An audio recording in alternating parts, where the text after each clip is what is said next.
Hello friends, जय श्री कृष्णा। मैं दीपक शर्मा आप सभी का स्वागत करता हूं आपके अपने यूट्यूब चैनल वैदिक ज्योतिष एंड वास्तु ज्ञान पर। दोस्तों, आई होप आप भी बहुत सारी परेशानियों से परेशान हो रहे हैं। आपके घर में भी सुख शांति का माहौल नहीं है। आप भी रोज के कलेश से थक गए हैं। शायद आप भी इस जिंदगी में कुछ अच्छा चाहते हैं, रोज की शांति चाहते हैं, ग्रह कलेश से छुटकारा चाहते हैं, या ऐसा कहूं कि घर को धन धान्य से परिपूर्ण देखना चाहते हैं। तो उसके लिए रसोई से संबंधित, आपकी माता बहन से संबंधित कुछ अचूक उपाय लेकर मैं आया हूं। जी हाँ दोस्तों, यहाँ पर मैंने ऐसा क्यों कहा, आपकी माता बहनों से संबंधित उस चीज को पहले समझ लीजिएगा, क्योंकि रसोई घर में हमारी माता बहनें ही कार्य करती हैं। हमारी धर्म पत्नी, हमारी बहन या हमारी माँ, इन तीन जनों के अलावा शायद पुरुषों में बहुत कम पुरुष होंगे जो रसोई में काम करते होंगे। इसीलिए मैंने कहा कि आपकी माता बहनों से संबंधित अचूक उपाय, रसोई घर संबंधित अचूक उपाय मैं लेकर आया हूं। तो दोस्तों, क्या है वो अचूक उपाय या क्या रखनी चाहिए हमें सावधानियां, जानने के लिए वीडियो को एंड तक देखना मत भूलिएगा। अगर आपको यह वीडियो अच्छा लगे तो प्लीज इसे लाइक कीजिएगा, शेयर कीजिएगा, सब्सक्राइब कीजिएगा, कमेंट करके बेल आइकन दबाना मत भूलिएगा, ताकि मेरे द्वारा दी गई ज्योतिषीय जानकारियां समय समय पर आप तक पहुंच सके। तो आइए दोस्तों, हम जानते हैं कि क्या ऐसी बातें हैं जिसको हमें रसोई घर में ध्यान रखना चाहिए।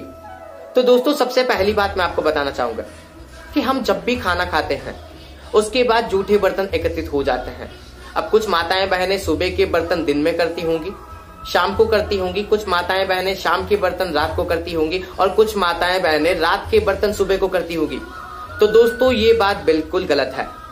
यहाँ पर हमने जैसे ही भोजन किया वैसे ही हमें 1 घंटे के अंतराल में उस थाली को, कटोरी को, या फिर जो भी जूठे बर्तन हैं उनको मांजकर समाप्त कर देना चाहिए, ताकि हमारे घर में नेगेटिविटी का वास ना हो सके, जूठन का वास ना हो सके, और गलत शक्तियों का वास हमारे घर में न हो सके।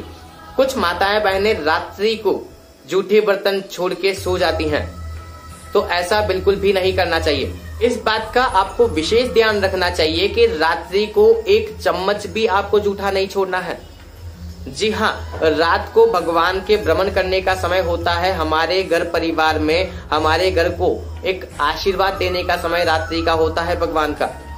इस चीज को आप बलि शास्त्रों में पढ़ सकते हैं, देख सकते हैं और समझ सकते हैं कि भगवान, या फिर यूं कहूं कि लक्ष्मी जी रात्रि को मोस्टली भ्रमण करती हैं, इसीलिए दिवाली पूजन भी रात्रि को ही किया जाता है।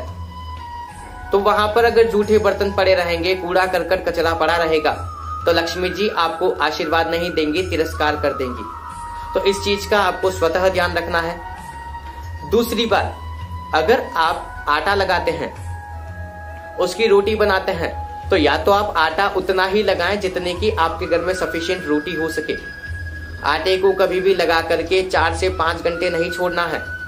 उसकी वजह भी बता देता हूं दोस्तों। जहां पर भी अगर आपने पिंडदान होते हुए देखा होगा, तो वहां पर आटे को गूंथा हुआ या आटे को लगाया हुआ जो होता है उसका उपयोग किया जाता है। तो 4 से 5 घंटे अगर आटा पड़ा हुआ रह गया तो वो पिंड के रूप ले लेता है, और वो फिर आप उपयोग में लेंगे तो आपको नेगेटिविटी मिलेगी, आपके घर परिवार में नेगेटिविटी आएगी। दोस्तों, इस चीज का ध्यान रखिएगा। जब भी आप रोटी बनाते हैं, सबसे पहली रोटी आपको गाय के नाम की निकालनी है। जी हाँ, बिल्कुल, सबसे पहली रोटी गाय के नाम की निकालनी है। इवन मैं तो ये कहूंगा कि रोटी बनते ही गाय को खिला देनी चाहिए, ताकि आपको पुण्य मिल सके, आपको आशीर्वाद मिल सके। और जो सबसे आखिर की रोटी होती है दोस्तों, वो आखिर की रोटी आपको हमेशा कुत्ते के नाम की निकालनी चाहिए। अगर आपके घर में 4 से 5 घंटा आटा बच गया है, या अगर आपने रोटी बना ली है और अगर आपके घर में आटा बच गया है, तो उसको रखने की बजाय आप उसकी भी रोटी लगा लें दोस्तों। वो रोटी आप कुत्तों को खिला सकते हैं, पक्षियों को खिला सकते हैं, गांव ग्रास निकाल सकते हैं, आप जो चाहें उसका उपयोग कर सकते हैं। लेकिन कभी भी रात्रि को भी आटा छोड़ के नहीं सोना है। सूखा आटा या गीला आटा आप यूं समझ लीजिएगा कि थाली में कभी भी छूटना नहीं चाहिए। सूखा आटा अगर हमारे घर में है तो वो विधिवत स्थान पे जहां पर रहता है वही रहना चाहिए। अगर गीला आटा है तो रात्रि तक आपको रोटी बना करके उस आटे को समाप्त कर देना है। अगर आपने 4-5 घंटे भी उस आटे को रखा तो वो पिंड का रूप ले लेगा। अगर आपने रोटी नहीं बनाई और सुबह तक उसको रखा तो वो आटा खराब हो जाएगा। खराब इन द सेंस मैं ये नहीं कहूंगा कि उसमें कीड़े पड़ जाएंगे, बट उसकी जो शक्ति है जो रोटी हमें पॉजिटिविटी का काम करती है, जो रोटी हमें पॉजिटिविटी देने का काम करती है, वो रोटी हमें नेगेटिव देना लग जाएगी। इस चीज का ध्यान रखिएगा। अगली बात हमें क्या ध्यान रखनी है, हम जब भी रात्रि को सोते हैं तब एक मिट्टी का दीपक लेकर के उसमें थोड़ा सा कपूर रख के हमें गैस के पास जलाना चाहिए। जी हाँ दोस्तों, ताकि उससे हमारे घर में पॉजिटिव एनवायरनमेंट आ सके, हमारे घर में नेगेटिविटी को दूर किया जा सके।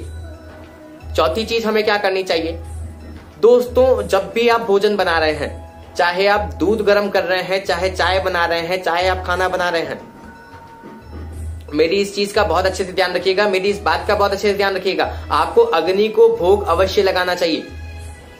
अग्नि को देवता का रूप माना गया है। अगर आप दूध भी गर्म कर रहे हैं तो एक चम्मच में थोड़ा सा दूध लेके हाथ से ही छींटे मार दीजिएगा दोस्तों, बट गैस को छींटा अवश्य मारना चाहिए। अग्नि को भोग अवश्य लगाना चाहिए।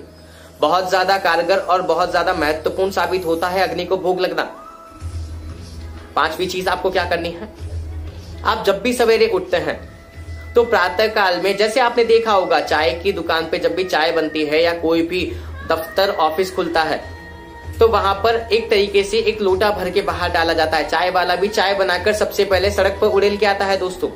तो वैसे ही हमें सुबह सुबह क्या करना है, गृहिणी को सुबह सुबह क्या करना है, माता बहन को सुबह सुबह क्या करना है, एक लोटा भर के आपको घर के बाहर डालना है। अब लोटा कब भरेंगे, आप रात्रि को ही लोटा अपने सोने के पास भर के रखें, अपने किचन में भर के रखें, या जहां पर भी भगवान का स्थान है वहां पर भर के रख दें, और सवेरे सवेरे उस लोटे को उठा करके घर के बाहर डाल के आना है। इससे घर की जो भी नेगेटिव ऊर्जा होगी वो सभी बाहर चली जाएगी और घर की जो पॉजिटिव एनर्जी होगी वो पॉजिटिव एनर्जी आपके घर में रह जाएगी दोस्तों। लोटा डालने के बाद अब जब विधिवत स्नान करते हैं, अपनी पाठ पूजाएं करते हैं, उस समय आपको एक छोटा सा क्रम और चालू करना है। कुमकुम या हल्दी से अपने घर की दहलीज पर जो बॉर्डर होती है वहां पर आपको स्वास्तिक बनाना है, ओम लिखना है।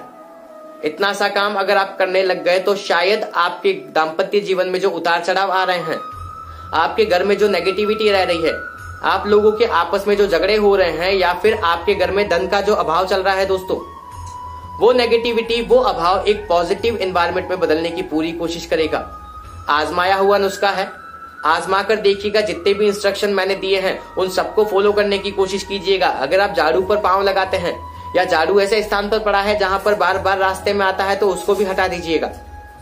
झाड़ू का एक व्यवस्थित जगह पर रहना, पोछे का एक व्यवस्थित जगह पर रहना, बिल्कुल घर से थोड़ा सा अलग रहना बहुत ज्यादा शुभ माना जाता है। घर के मुख्य द्वार पर कभी भी झाड़ू नहीं रहना चाहिए दोस्तों, क्योंकि अगर मुख्य द्वार पर अगर आप झाड़ू रखेंगे तो लक्ष्मी जैसे ही आएगी वो उस झाड़ू के साथ कचरे को समझ के वापस वहीं से लौट जाएगी। इस चीज का अवश्य ध्यान रखिएगा। जो भी व्यक्ति अगर घर की दहलीज में लक्ष्मी जी के पांव बनाते हैं, मांडने बनाते हैं, तो एक चीज का ध्यान रखिएगा, दहलीज से हमेशा अंदर की साइड बनाइएगा। दहलीज पे अगर आप पांव बनाते हैं और अगर वो पांव गंदे हो जाते हैं या आपके पांव वहां पर लगते हैं तो वो लक्ष्मी आपके घर में प्रवेश नहीं करेगी। इस चीज का भी ध्यान रखिएगा। और अगर दहलीज के अंदर आप लगाते हैं तो लक्ष्मी एक बार प्रवेश तो कर लेगी, लेकिन बाहर निकलने से पहले सोचेगी, क्योंकि अंदर आते हुए पांव लक्ष्मी जी के हैं, बाहर जाते हुए नहीं है। बिल्कुल ध्यान रखिएगा दोस्तों। बहुत अच्छी और रोचक बातें मैंने आपको बताई है, इसको आप अपने जीवन में डालने की कोशिश कीजिएगा। आप इसको डेली यूज में लेने की कोशिश कीजिएगा। इसको आप अपने घर की शांति के उपयोग में लीजिएगा।